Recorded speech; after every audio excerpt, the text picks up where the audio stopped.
Que motivo eu tenho pra acordar mais cedo? Em pleno domingo, chova ou faça sol. Se não for trabalho ou então diversão, algo que eu faça por obrigação. Eu tenho motivo pra acordar mais cedo. Em pleno domingo, chova ou faça sol. Vou te encontrar na escola dominical, que faz o domingo ser especial. Escola dominical, feita pra mim, pra você. Espaço pra crescer e a Bíblia conhecer, sempre junto com você. Escola dominical, feita pra mim, pra você. Espaço pra crescer e a Bíblia conhecer, sempre junto com você. Que motivo eu tenho pra acordar mais cedo? Em pleno domingo, chova ou faça sol. Se não for trabalho ou então diversão, algo que eu faça por obrigação. Eu tenho motivo pra acordar mais cedo.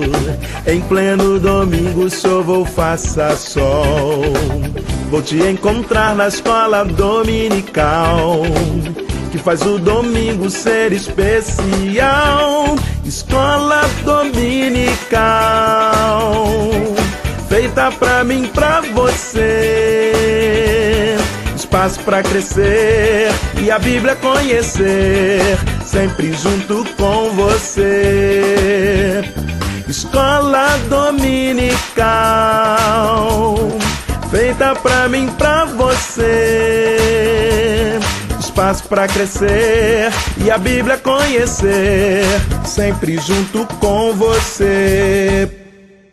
Escola dominical, feita pra mim, pra você. Espaço pra crescer e a Bíblia conhecer, sempre junto com você. Sempre junto com você. Sempre junto com você. Graça e paz a todos que nos acompanham aqui no canal Palavra Viva e Fiel.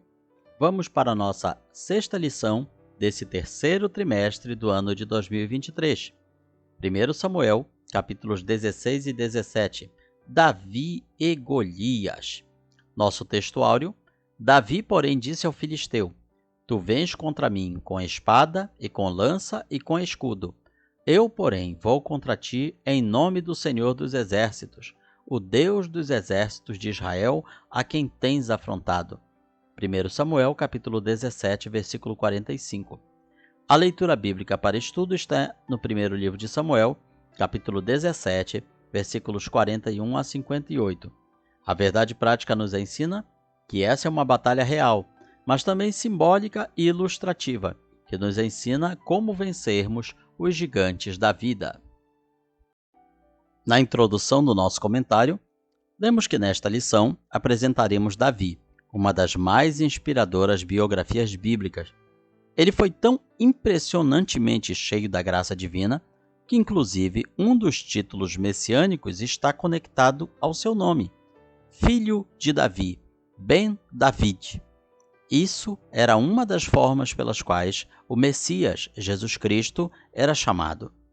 Eles viam Jesus como o descendente de Davi, que iria cumprir as promessas que estavam na palavra de Deus. Veja como Davi deixou seu nome tão marcado na história, que inclusive o seu nome está ligado ao reino futuro do Messias. Quando várias profecias do Antigo Testamento falam que o Messias se sentará no trono de Davi. Olhe só. Primeiro tópico: quem era Davi? 1 Samuel, capítulo 16, versículos 7 a 17. Vamos iniciar descrevendo alguns aspectos da sua pessoa, para depois vermos a épica batalha com Golias e como isso nos alcança hoje.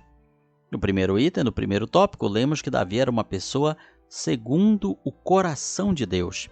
Porém, o Senhor disse a Samuel: Não atentes para a sua aparência, nem para a sua altura, porque eu rejeitei. Porque o Senhor não vê como vê o homem. O homem vê o exterior, porém o Senhor, o coração. Quem Deus havia rejeitado? Um dos irmãos de Davi.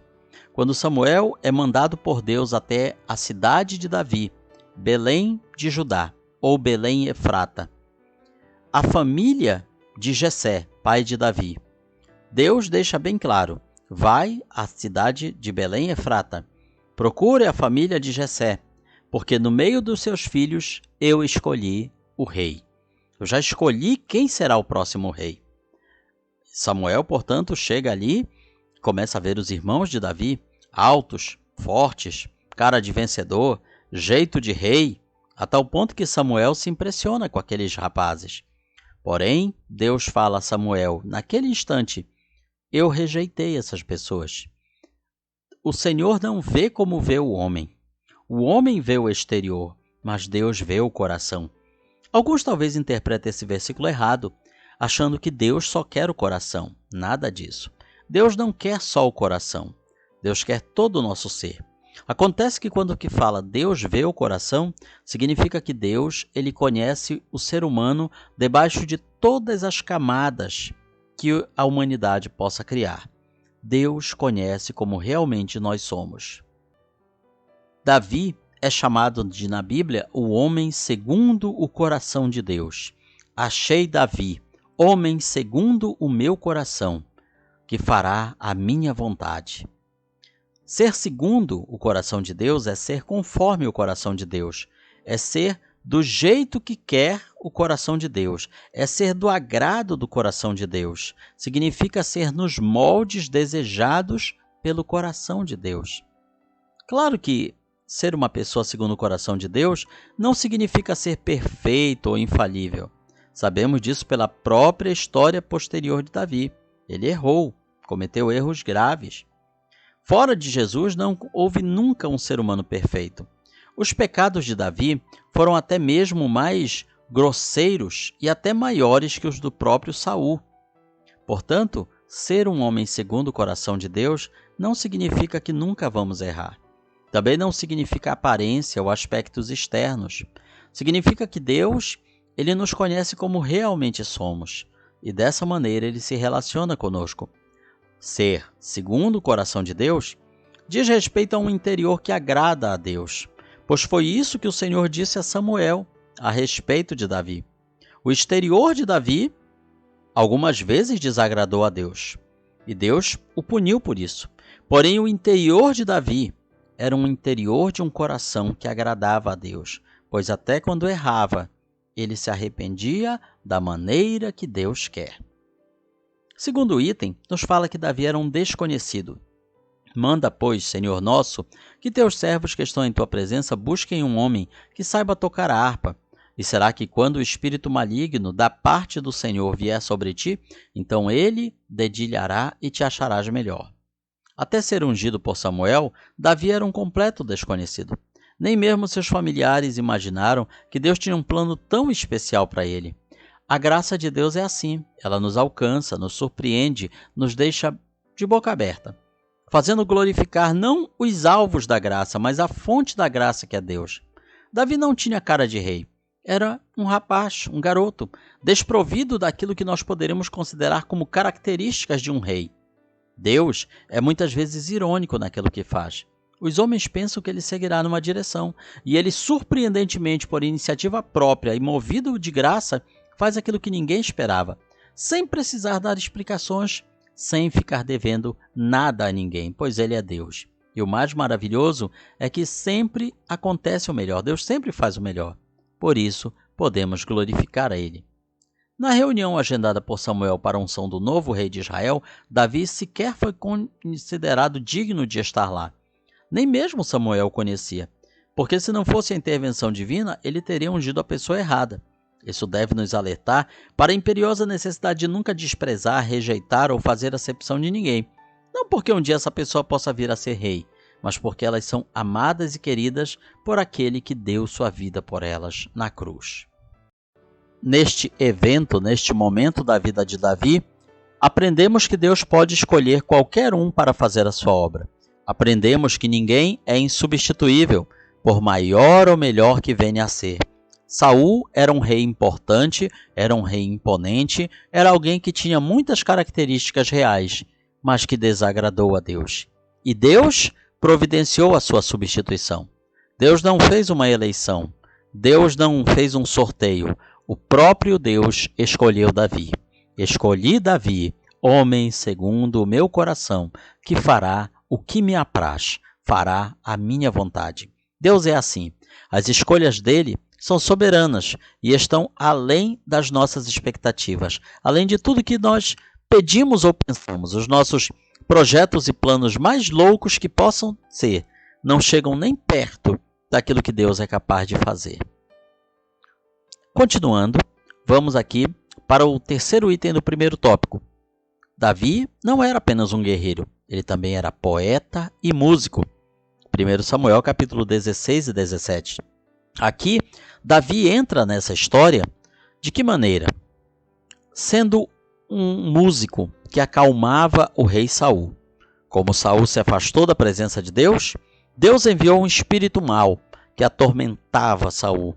E para que ele se acalmasse, Davi foi chamado para tocar harpa, para cantar, para deixar Saul mais tranquilo. Quem sabe se não foi daí que alguém criou aquele ditado: a música acalma as feras. Uma face admirável em Davi é o seu lado poético, a sua verve poética e musical. Ele se mostra assim como alguém sensível. Veja só que junção de características tão opostas. Quando pensamos em alguém sensível, nós pensamos numa pessoa fraca, afeminada, uma pessoa que não tem condições de entrar numa batalha, numa luta. Davi era um homem sensível, era um poeta, mas ao mesmo tempo era um grande guerreiro. Veja só, nada menos que a metade dos salmos saíram da pena de Davi, e possivelmente alguns daqueles que também não são atribuídos a ele, alguns que não sabemos até hoje quem são os seus autores, muitos desses podem ser de Davi. Os cânticos de Davi não são contemplações vazias, panteístas, eles extravasam um interior encharcado de Deus.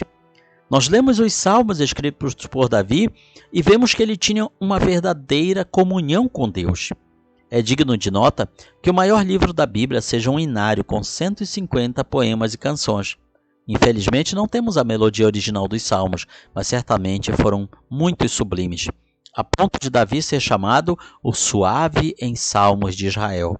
Os salmos sempre tiveram um papel importante, não somente no culto, na vida dos israelitas, mas também na própria inologia da igreja cristã. Então, se isso foi importante para o povo de Israel, se foi importante para a igreja primitiva, o louvor e a adoração a Deus devem ser importantes para nós também. O que nós estamos cantando? Como estamos nos alimentando em termos musicais? Estamos dando destaque a canções que realmente falem de Cristo e seu Evangelho, da bendita esperança da volta de Cristo, do juízo de Deus sobre os infiéis e sobre a recompensa dos fiéis? Será que estamos louvando assim? Ou será que estamos dando lugar e destaque a canções de autoajuda, canções antropocentristas que têm apenas o ser humano como foco, como centro das atenções? É algo que precisamos meditar.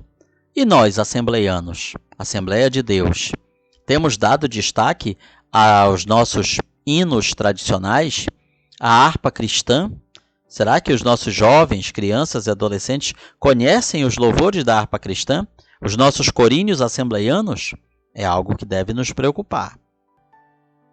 Afinal, os salmos de Davi têm servido de inspiração ao longo da história para aqueles que optaram pela composição de hinos. Hoje não temos certeza nem mesmo do tipo de harpa que Davi usava, mas sabemos que tocava tão bem que foi recrutado para tocar na corte de Saul. Como se tudo isso fosse pouco, Davi também foi um notável inventor, ou seja, criador de instrumentos musicais.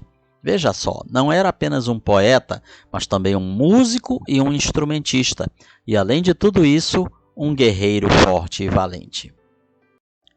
No segundo tópico, apresentamos agora a nêmesis de Davi, o antagonista de Davi, Golias. Quem foi ele? Quais os ideais de Golias? Ele simplesmente não tinha. Ele era um valentão, um sujeito que gostava de duelos, da briga. Ele gostava da guerra pela guerra.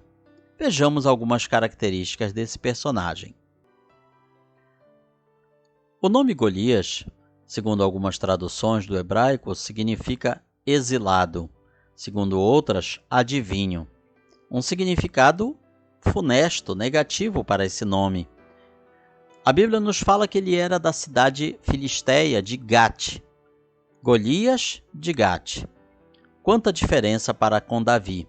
Davi, cujo nome significa predileto, amado, querido. E trazia consigo todo um significado positivo. Além disso, ele era da cidade de Belém, Belém Efrata, Betlém, casa do pão. Todos significados que realmente exaltavam as características daquele que viria a ser o fundador da linhagem messiânica. Em contrapartida, o que era Golias, o seu antagonista? Em primeiro lugar, um gigante. Veja que a figura dos gigantes ela não é nova na Bíblia. Ela aparece também no Antigo Testamento, no livro do Gênesis. Antes do dilúvio, a Bíblia nos fala que haviam gigantes na terra. E aí tem toda uma mitologia em torno de gigantes, mas a Bíblia não dá mais detalhes sobre isso. Quando o povo de Israel sai do Egito e entra na terra de Canaã, eles descobrem que em alguns lugares da terra de Canaã também existiam gigantes, os chamados Anaquins. Portanto, a figura do gigante ela aparece por várias vezes no Antigo Testamento, e Golias era um deles. Mas não foi o último. Nos livros das Crônicas, primeiro e segundo livro de Crônicas, nós encontramos outros descendentes do gigante Golias que também foram destruídos, alguns por Davi e outros por guerreiros de Davi. Ao todo, eram outros 4 gigantes que surgiram muitos anos depois, todos da descendência de Golias, todos como Golias. A Bíblia fala que Golias era da altura de 6 côvados e 1 palmo, ou seja, quase 3 metros de altura. Alguns veem Golias como descendente dos Refaíns, uma raça aborígene daquela região de Canaã. Eles são mencionados em Deuteronômio capítulo 2, versículo 20. Outros relacionam Golias com os Anaquins, que também eram conhecidos pela estatura elevada e aparecem em Números capítulo 13, versículo 33. Em todos os povos e culturas há relatos de lendas e mitos sobre homens muito altos. A altura presumível de Golias era 2,96 metros aproximadamente, quase 3 metros, algo realmente inusitado e assustador em se tratando de um guerreiro. Não devemos achar estranho tal relato. Já houve descobertas arqueológicas na Palestina de esqueletos humanos de estatura elevada, estatura semelhante. Segundo item, nos fala que ele era um representante dos filisteus.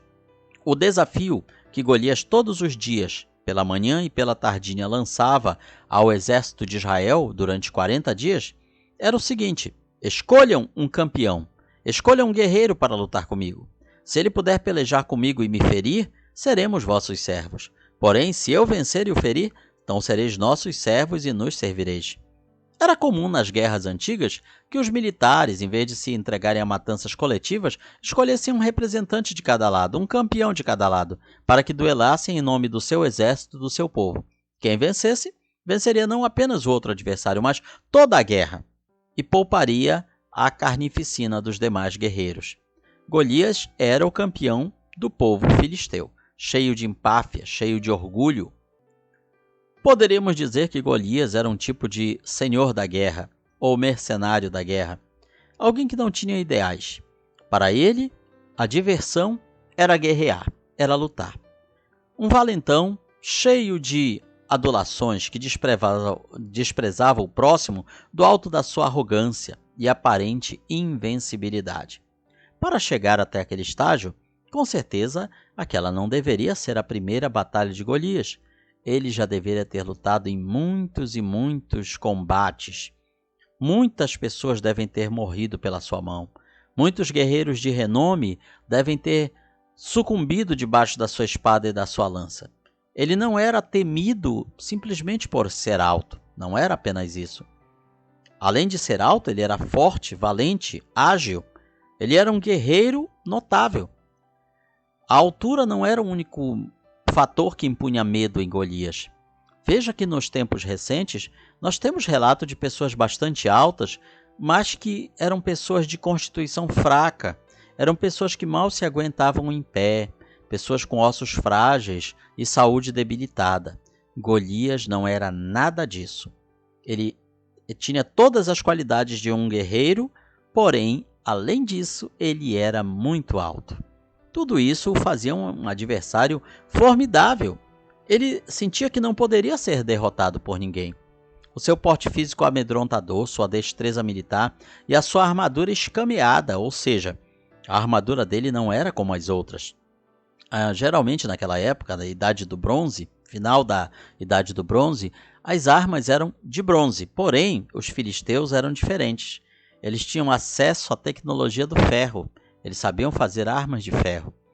Então uma armadura toda feita de escamas de ferro, imagine só, dificilmente ela seria rompida. Pelo peso que a Bíblia fala da armadura dele, era de mais de 50 quilos. Não era algo fácil de um ser humano carregar. Durante 40 dias, Golias esbraveja impropérios e desafios de manhã e de tarde. Ninguém ousava enfrentá-lo. Todos os fatores contribuíam para que Davi perdesse de Golias. Afinal, ele era um adversário formidável. Por isso, muitos guerreiros, durante 40 dias, não ousavam enfrentá-lo. O medo e o pavor tinham tomado conta do fronte das fileiras de Israel. Quantos ele já tinha matado desde quando guerreava? Com certeza bastante tempo. A moral da tropa estava no chão, pois a derrota era praticamente certa. Já parecia lavrada e indiscutível. Mas eis que acontece o inusitado. Deus ainda usa situações que aos homens parecem impossíveis para glorificar o seu santo nome. O terceiro item do segundo tópico nos fala que Golias também era um símbolo. Chegava-se, pois, o filisteu pela manhã e à tarde, apresentou-se por 40 dias ao povo de Israel.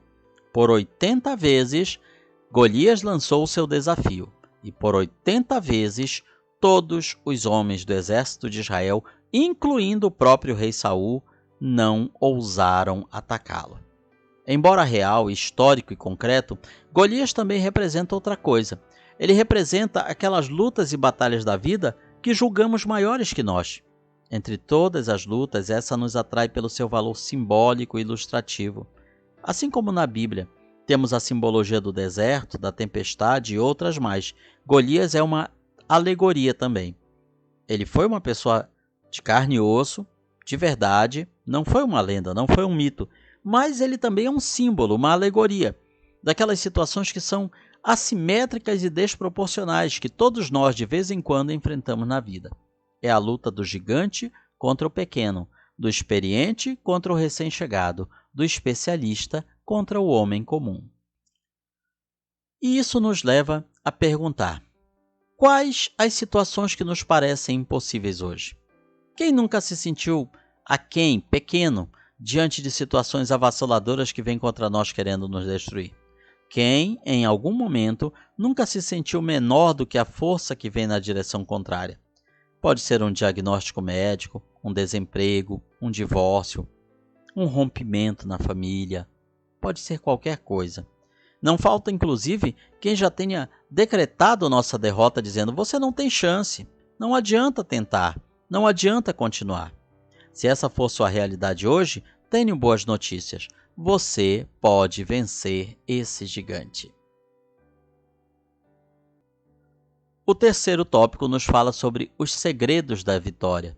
A história de Davi e Golias é bem conhecida. Ele venceu, mas por que ele venceu? Como ele venceu? O que Davi fez para vencer? O que nós devemos fazer se queremos que nossos gigantes caiam? Veremos aqui princípios para vencer as nossas próprias guerras. Em primeiro lugar, Davi tinha comunhão com Deus. Ele não era meramente um religioso, um frequentador de igreja. Ele era alguém que tinha uma comunhão verdadeira com Deus. Esse é o nosso primeiro passo para a vitória: comunhão com Deus. Um laço indissociável, inquebrável de comunhão com Deus. Um dos segredos de Davi foi esse: ele amava e andava em profunda comunhão com seu Deus. E isso é muito curioso se nós considerarmos a situação do povo de Israel naquela época.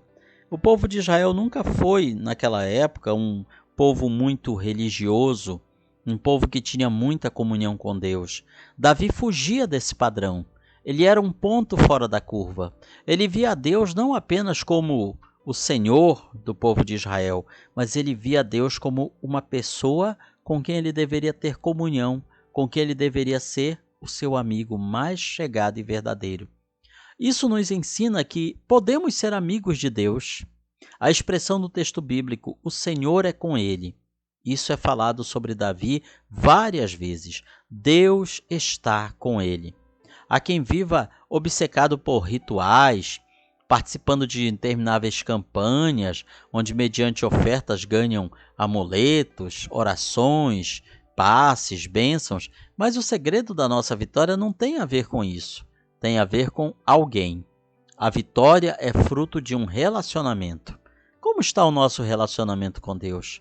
Como nos relacionamos com Ele? Somos realmente servos e amigos de Deus? Ou somos apenas pessoas que professam o nome de Deus, mas a quem Deus realmente não reconhece? Não foi apenas a habilidade de Davi com a funda, o estilingue, a baladeira.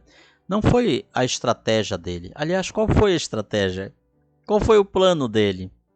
Ninguém apostaria naquele plano de se lançar à batalha contra o gigante sem ter sequer uma espada ou lança em sua mão. Quem eram os deuses de Golias? Eram os ídolos cananeus. Davi, por outro lado, servia o único Deus verdadeiro. Se o segredo da vitória está em andar com Deus, andar sem Deus é a certeza do fracasso. Não importa quão inteligente, forte, rico ou bem relacionado a pessoa seja. Como anda a nossa comunhão com Deus? Segundo item, confiar no poder de Deus. Esse foi o segundo segredo da vitória de Davi. Davi disse ao filisteu: Tu vens contra mim com espada, com lança, com escudo. Eu, porém, vou contra ti em nome do Senhor dos Exércitos. Em hebraico, Jeová Sabaoth, o Deus dos exércitos de Israel, a quem tens afrontado. O segundo segredo simples que aprendemos com Davi é confiar no poder de Deus e não nas armaduras e armas humanas. Saul tentou aparelhar Davi com seus apetrechos, emprestando a ele a sua armadura, mas Davi não conseguiu sequer andar com ela. Ela mais atrapalhava do que ajudava. Há 3 importantes lições aqui. A primeira lição é que não precisamos de um arsenal parecido com o do inimigo para vencê-lo. Quando os nossos inimigos lutam contra nós, a nossa tendência é querer lutar igual a eles. Os nossos inimigos muitas vezes não seguem a lei, não seguem a ordem. Há um ditado muito conhecido por aí que fala: falta aos bons a canalice dos maus. É verdade, porque senão os bons seriam maus como eles. Os maus são canalhas. Eles não seguem, eles não jogam dentro das 4 linhas da Constituição. Os maus fazem tudo para vencer. Não importa se é correto ou se não é. Isso leva às vezes o justo a pensar: vou fazer como eles, vou jogar sujo como eles. Se fizermos isso, estaremos derrotados. Não temos que usar as armas do inimigo. As nossas armas são outras. Escreveu o apóstolo Paulo: as armas da nossa milícia não são carnais, mas espirituais, poderosas em Deus para a destruição de fortalezas. O nosso arsenal não é o mesmo e não deve ser o mesmo do inimigo. Se usarmos as mesmas armas dos nossos inimigos, já perdemos. Mesmo que ganhemos, nós teremos sido derrotados. Não podemos lutar usando a mentira. Não podemos lutar usando a calúnia, a trapaça, o engano. Parece ser mais fácil. Parece ser uma garantia de sucesso. É difícil vencer lutando limpo. Essa que é a grande verdade. É difícil vencer jogando honestamente. É difícil, mas é possível. Se quisermos vencer a qualquer custo, já estaremos derrotados. Há muita gente trocando a simplicidade do evangelho, da fé, do sobrenatural, pela confiança no dinheiro, nas manobras, no poder político, nas estruturas mundanas. Quando agimos assim, estamos imitando o inimigo. Por exemplo, como a Assembleia de Deus, a nossa igreja chegou até aqui? O que os nossos pioneiros fizeram? Vamos olhar o seu proceder, vamos olhar as suas estratégias. Não precisamos mudar os marcos da simplicidade, da pureza, do temor de Deus. A segunda lição que aprendemos é que não precisamos imitar ninguém para vencer. Davi se recusava a ser uma imitação dos demais. Ele decidiu ser autêntico, ele decidiu ser ele mesmo. Não há armadura que nos faça vencer. A nossa vitória não está na armadura por si só. Quem nos faz vitoriosos é o poder do Espírito Santo. Terceiro segredo da vitória de Davi. Ele era um homem de nobres ideais, ou seja, ele lutava pelos motivos certos. O que movia sua valentia não era simplesmente brigar por brigar. As suas motivações eram nobres. Pelo que Davi lutava? Em primeiro lugar, ele lutava pelo seu Deus. Ele lutava para que Deus fosse exaltado e glorificado na sua luta. Ele lutava por Deus. Em segundo lugar, ele lutava pelo seu povo, pela sua pátria. Isso nós vemos muito bem na sua frase, no seu desafio ao filisteu. Tu vens contra mim com espada, com lança, com escudo, mas eu vou a ti em nome do Senhor dos Exércitos. Ele lutava por Deus, o Deus dos exércitos de Israel, ou seja, o seu povo, a sua pátria. Davi lutava pelo seu Deus e pela sua pátria. Mas Davi não lutava apenas por Deus, Davi não lutava apenas pela pátria. Ele também lutava pela sua liberdade e do seu povo, pois ele sabia que se perdesse aquela batalha, o seu povo seria escravizado pelos filisteus. Deus, pátria, liberdade, essas eram as motivações de Davi. Ele estava lutando pelos motivos certos.